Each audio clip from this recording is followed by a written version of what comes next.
When you put this white egg-like object into boiling water and open it up, inside there's a pupa like this.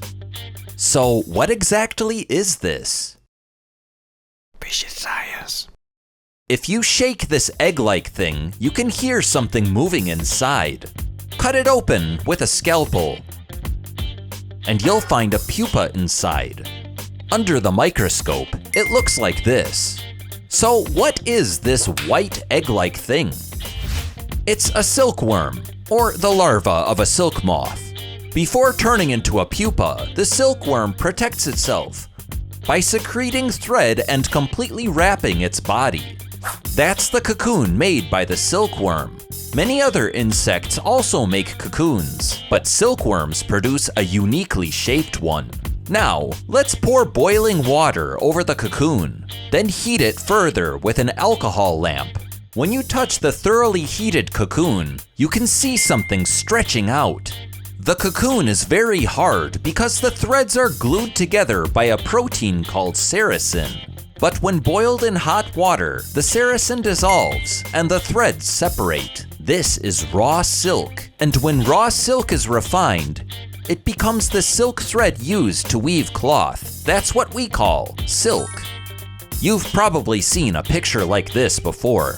Someone spinning a wheel while pulling threads from boiled cocoons.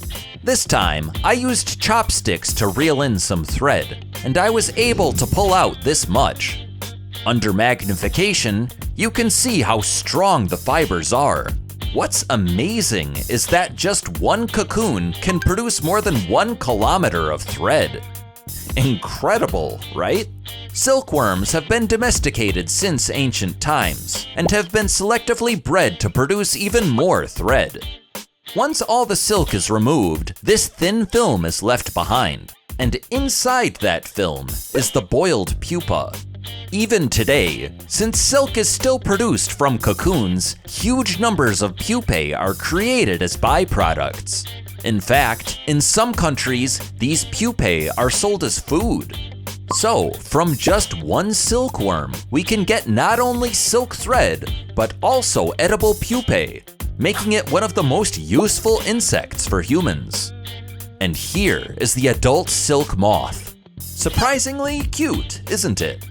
By the way, when I got some edible pupae and looked inside, I could actually see them in the process of changing into moths.